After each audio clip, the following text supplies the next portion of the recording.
Hi guys, I'm Uncle Richie. Yo, what up? J Money's back. And this is C10. And you're listening to the Uncle's Podcast.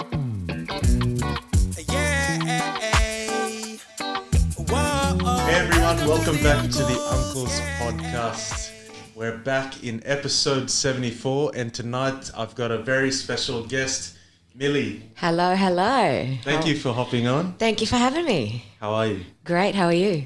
Good, thank you. Good, That's thank good. you. So episode 74, I have been following Mili for quite some time. Actually, through Glenn, who's behind the camera tonight. Yeah.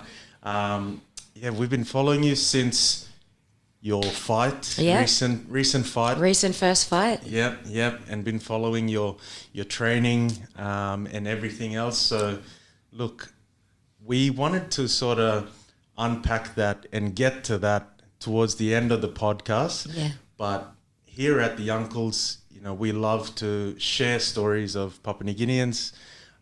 You're from the beautiful Milne Bay. I am from Alatau. I grew up there. Yep. So, look, let's start off there with, where were you born and raised? I was born in Port Moresby and then we moved to Alatau. Yep. I spent probably the first 3 years of my life in the village. Yep. Like proper village life. I lived in a hut, washed in a river, all that sort of stuff. Yeah. My parents sort of lost most of their possessions, everything that they had, and then we had to move back to the village. So my dad is from Milne Bay, mum is English. So we moved to the village, we stayed there for a few years, and then when we got back up on our feet, we moved back into Alatau town. Yep. And then I went to school there and grew up there until I was about 14, and then I moved to Cairns. Wow. Yeah. Wow.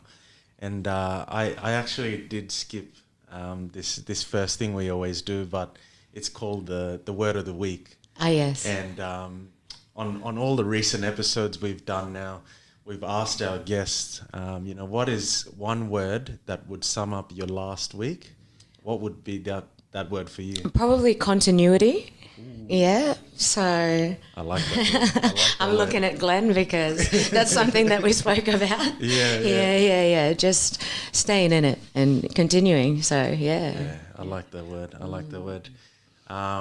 Okay, so going back to where it all began for you, you said you were in the village, but also a bit there in Alatau. Yeah. What was it like back then? I mean, for someone like me who hasn't been to Alatau, although I've lived in PNG, been to Rabaul, been to Lae, other places, what's Alatau like as a town? Alatau is, when I grew up there, small, beautiful, coastal town. It was renowned as one of the most safest towns in PNG. I hadn't been back for 8 years, but I recently went back and a lot's changed. A lot of people have moved from Port Moresby or other sort of areas to Alatau, and it's become less safe. But when we were growing up, it was just, good life, run around, do whatever you want. Everyone knows everybody. Beautiful town. So yeah. And what are some of the childhood memories that come back to you? Because we talk about it a lot here when I'm with the other uncles, but we talk about just playing outside on the street till 100%, playing in the drain, playing in the bush, climbing the trees. I was a mad tree climber. So yeah. Any broken bones? Nah, actually, once I fell. We had a massive tree in our front yard, and I fell from the top. And they always used to tell me, "You're gonna fall one day. You're gonna fall one day." I'm like, no. Anyway, so I fell. I held onto a branch, that branch broke, I fell again, held onto another branch, and then when I looked down, I was probably about this close to the ground, and I just dropped. Didn't tell anybody. Because if I told them, they would have been like, "You're not climbing that tree again."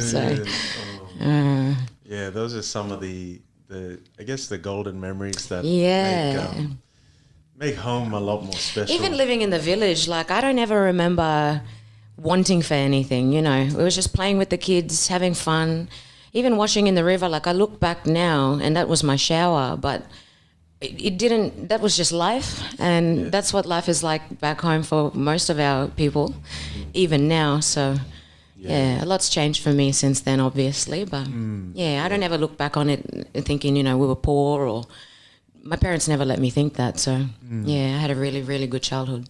Oh, that's good. Yeah. And there's another thing. Well, I guess the whole, I would say, the reason why we started the podcast was because three of us had moved over at quite a young age, like yourself, 13, 14, to come and do school here.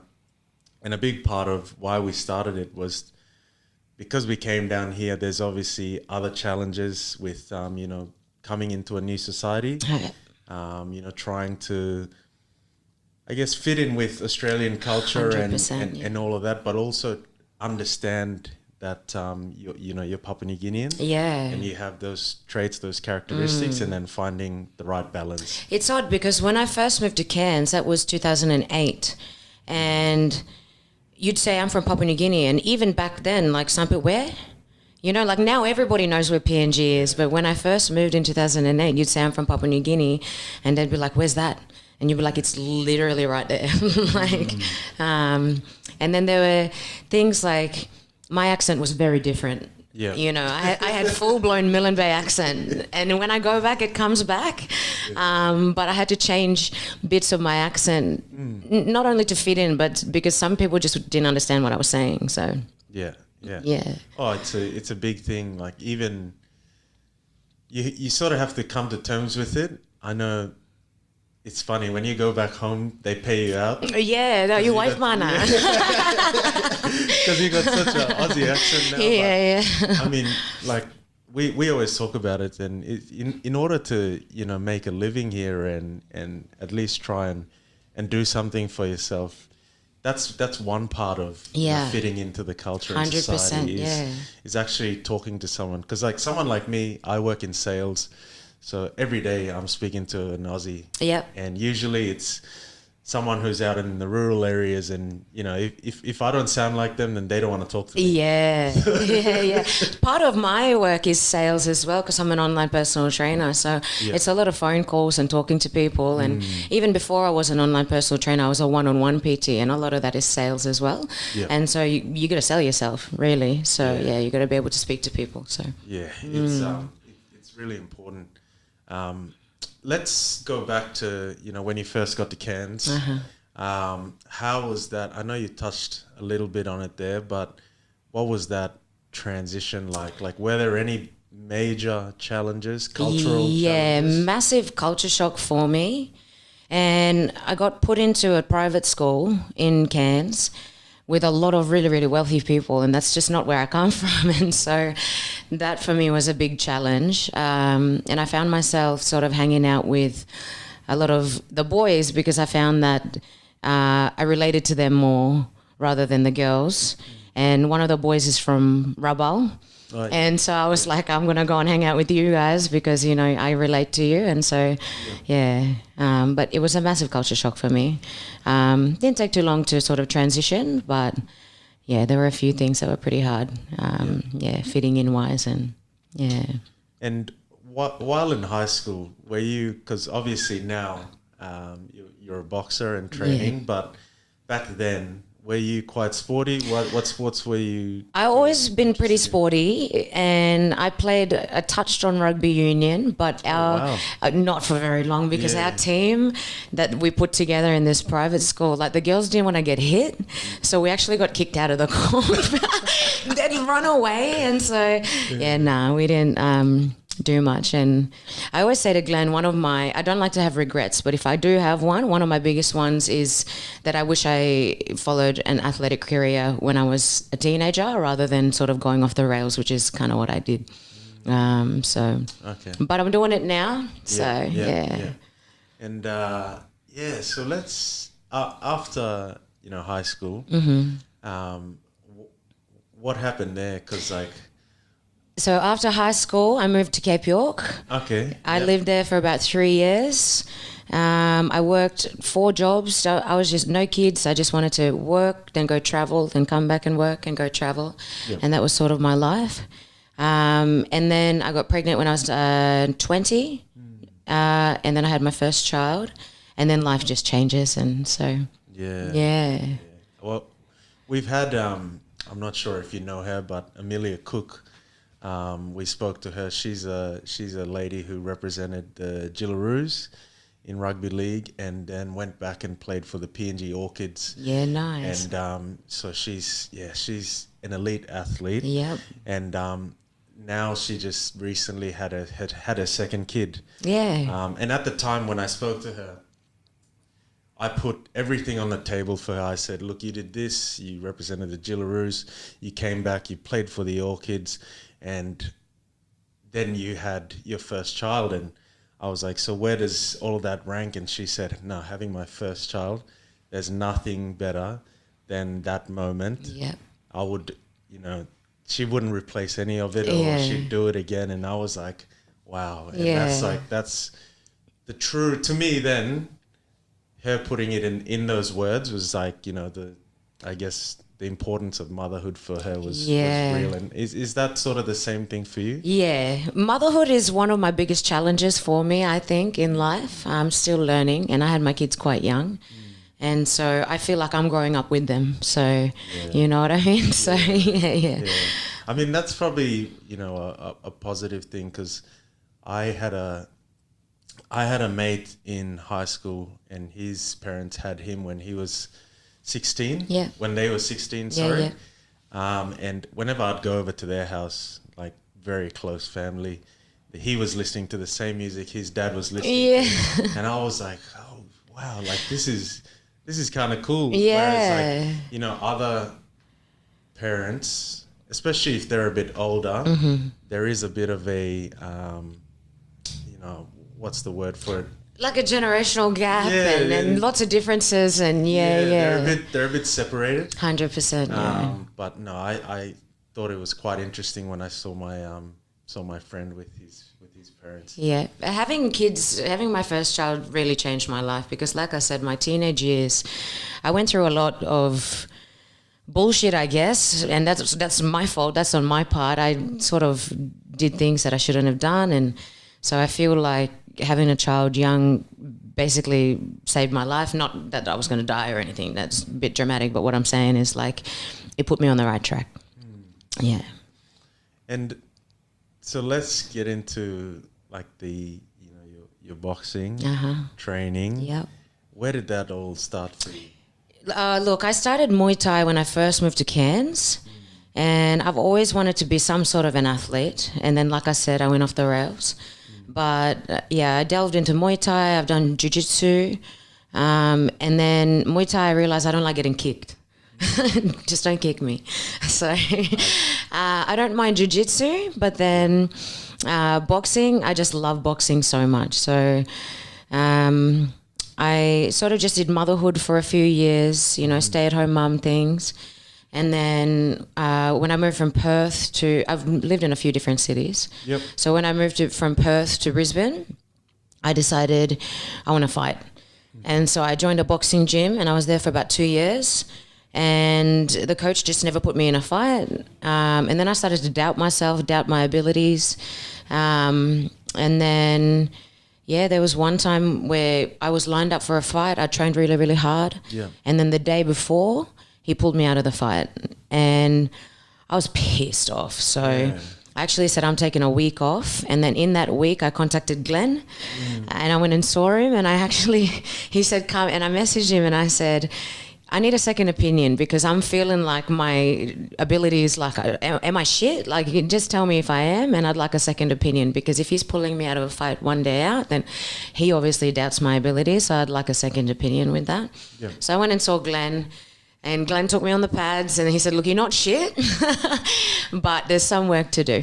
Yeah. And so he took me on, and best decision that I've ever made, because he's taught me so much in the 1 year that we've been together, that I learned in the past 2 years. And that's not saying anything bad about that, but that's just how it is. That's just facts. Yeah. Why do you think he didn't let you fight? Look, I think I can't speak for him, but a lot of boxing coaches worry about their reputation. So what had happened is we got put into an amateur fight, and in the amateurs, you don't get to pick your opponent, they pick them for you. But then there was no matchup for me with my weight. And so there was another girl who had no matchup for her weight. So she was 4 kilos heavier than me or something like that, and she was quite tall. And we actually approached their team and we said, we'll take the fight regardless of weight. Doesn't matter. We'll take it, because Mili just wants to fight.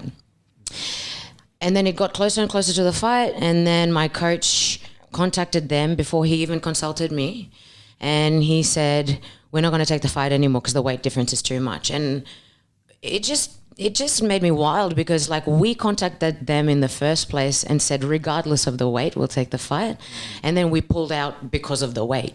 So it just made me look like an idiot. It annoyed me, all of the things. And I'd been training for 2 years. I just wanted to jump in the ring, and that's what I wanted to do. And I felt like that whole 2 years was wasted. No, I won't say that, sorry. Well, not wasted. I did learn a lot, but it was just like I could have had so many fights and so much experience in that 2 years, and I didn't. Yeah. Okay. Yeah. And what about now? So, you've been training with Glenn. I trained with Glenn for 6 months, and then I tore my ACL, or was that? Oh. Yeah, so that was hard. I tore my ACL during sparring, actually. So then that put me another year out. Let's talk about that, because I did my ACL playing footy, and man, it's probably one of the toughest injuries ever. It just takes so long, eh? It just zaps it out of you. Yeah. Although you can walk out of I walked out of the theatre after the surgery, but it's just all the little things afterwards. 100%, yeah. After 6 weeks, your leg just gets so skinny because you can't really do anything. Yeah, the muscle just atrophies, and you're comparing these two legs. And I remember when it happened, in my mind, I was like, nah, my knee just popped out and it popped back in. I'm good. Like, I'm sweet. And then I did an MRI, and then the physio called me and goes, yeah, nah, you tore your ACL, and just tears. Yeah. Like, just because I was so frustrated at the fact that I knew that it would be a 9-month recovery before I could do anything, and I'd already not fought for 2 years. And so I called Glenn. I texted him and I said, I've torn my ACL. He tried to call me, and I said, can you just give me a minute? I need to compose myself. And then he called me. I hadn't composed myself at all. And he said to me, look, you can have your 1 day cry, and then you can stop being a whiny little bitch. And then we're going to get back into the gym, and we're going to do other things, because there are other things that we can do around it. And one of the biggest and best things that I love about Glenn is his mindset. Because that's an injury that you could have just gone, nah, stuff it, I'm out, another year, stuff it, I'll just stick with online PT, which is not me, but it was really good to hear that pep talk from Glenn. I needed that. So as soon as he said you can have your 1 day cry and then we're done, we're back into it, I was like, all right. So let's do it. So let's talk about that process, because obviously for anyone it's a hard injury to bounce back, to come back from that. So like, what were the big things, or what was your motivation to bounce back? Just wanting to fight, and the fact that I've been wanting it for so long. And it really, really helped being in the team with Glenn and all the other athletes. They're very high-performing athletes. Even the people that he surrounds himself with are very high performers. And I just wanted to be one of them. And so I thought, 9 months might seem like a long time from now, but it's actually gone pretty quick. So, yeah. And I started following you just right before the fight. Yep. So I did get to witness that. Yeah. But, in the lead up to it, like, what was that feeling like for you? Excitement. Like, I just was like, I want to go. And I remember like, Glenn, you nervous at all? And I was thinking, nah. And I don't know why I'm not nervous. Like, I should be nervous. But I think it was just because it had been such a long time coming. Yeah. And just the excitement of wanting to jump into the ring. I was just excited. Yeah. That's crazy, because when I think about back when I used to play footy, there would always be nerves either, say, Friday night, the night before the game, and then as soon as we're about to run on, there'd be like another rush of nerves. And then, but once you're on the field, after you do your first job, it was like smooth sailing. Yeah. But that's interesting. You were just excited. I was just excited. I remember in the back when we were warming up just before the fight, I had like a little, like a, all right, this is happening.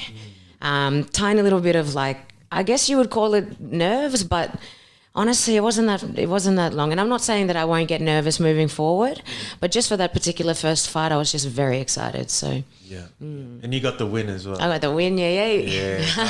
How good's that feeling? Oh my God, it's the best, and I just want that forever. Obviously, that's unrealistic, but we'll see. Oh no, it's a good goal to have, and I think that just showed that all the hard work paid off. Yeah. That 9 month layoff and everything that you did do to get yourself back there. What we actually did, which I really loved, and Glenn is massive on this, and it's behavioral flexibility, changing what you do due to your circumstances, right? Yeah. So we couldn't. So I'm an orthodox fighter, but because I done my right leg, so I couldn't push off my back leg to do my jab. Yeah. So we actually switched into a southpaw stance because I felt more comfortable. So when I could start boxing again, I reckon it was about 4 months in, you reckon? We changed to southpaw, and then we just started working on my southpaw. So now I'm really comfortable changing between stances, but Glenn still maintains that I'm an orthodox fighter, even though I try to fight that. I just like my jab from the southpaw stance. Wow, that would be a big change, because I don't know too much about fighting. Yeah, but I know that you're one or the other. Yeah. So that would have been really, really challenging. I can imagine. Yeah, it was really good though. It was really good for us to learn and switch and change. And I will say I picked it up quite well. I don't know if it was all the running around and the climbing and I pay to my childhood that my the way I move is due to the way I moved when I was a kid. Like, we did everything, ran in the bush, climbing trees. Absolutely, ankle mobility is good because you got to run on the ground like this, Oh man, some of the fields back home, and even just the roads. We went to Moresby and we were driving through Moresby and we were seeing the boys play, and like they get tackled in the gravel. I'm like, boys. Yeah. They don't care. They don't. As long as they got a ball. Yeah. They'll run it straight.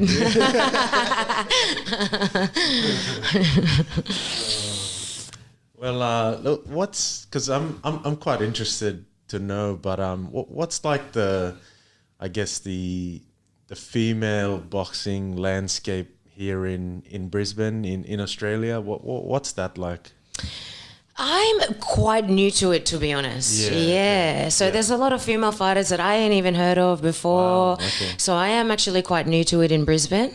Mainly because I didn't get the experience of fighting. So I was just locked up in a boxing gym. I sparred in a boxing gym every Tuesday and Thursday, but it was just with general population.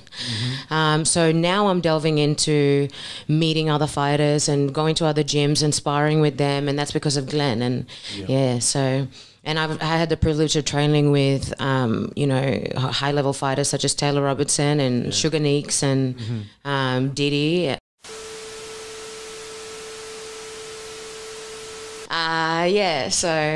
Pretty new to it, but yeah. Yeah, wow. And, what's coming up next for you? Look, one of my main goals in boxing is I want to represent Papua New Guinea. Wow. So I want to go to the Com Games. I want to represent Papua New Guinea in the Com Games, and then see where we can go from there. Yeah. But that's one of my main goals in boxing, is I really, really want to represent PNG, because that's my roots, that's my home, that's what I want to do. So. Yeah, wow. Well, guys, you heard it here first on the Uncle. Yeah. Exclusive. Let's go. Next Com Games when Mili's there, we'll be replaying this. Yeah.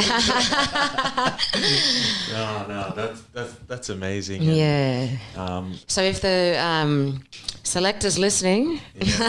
I'm sure they are. Everyone watches this. So. Love it.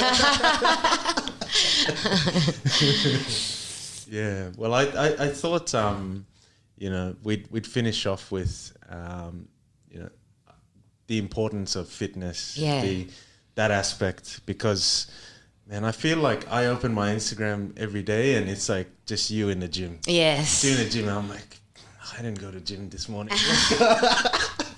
Man, use it or lose it, I say. Yeah. You know, I don't, people always go, oh, I'm too old, or I'm getting too old. Or, no, it's just because you've stopped doing the things. Yeah. And I fully maintain that. And I just never want to grow old and frail, because that's not, so... Yeah. I want to keep training for as long as I can possibly train for, and I want to show my kids that that's what we do. Yeah. You know, you keep yourself fit, you keep yourself healthy. And what I love about where I'm from is you go back to the village and there's 70-year-old men, and they're cutting down trees and they're walking around and they're fit as hell, you know, and they got them shoulders on them. Yeah. Don't waste these genetics, boy. Oh, so true. Yeah. Yeah, because I had one guy on who's very much into his CrossFit, another Papua New Guinean guy, Brandon Lee, and you know, he spoke about like the benefits of just moving and being or doing some form of fitness. Yeah, just stay mobile. Your body adapts and will keep what you do. So, you know, you got to keep doing it, otherwise you will lose it. Yeah, definitely. Yeah, I always go back to my mum. She goes, I can't open this jar. It's because I'm old. Nah. It's because you stopped doing it. So keep doing it. That's my thing.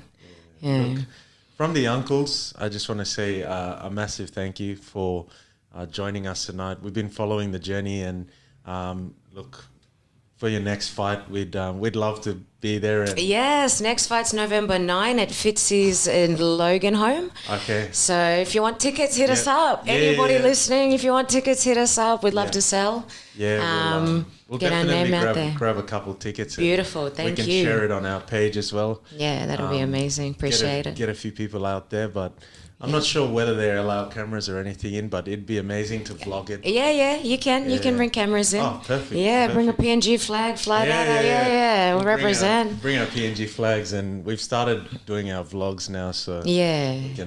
we can join you for the ride. Well, message us. We'll send you a couple tickets and come along. Yeah. Yeah, awesome. Well, thanks everyone. Thank you. Thank you for having me.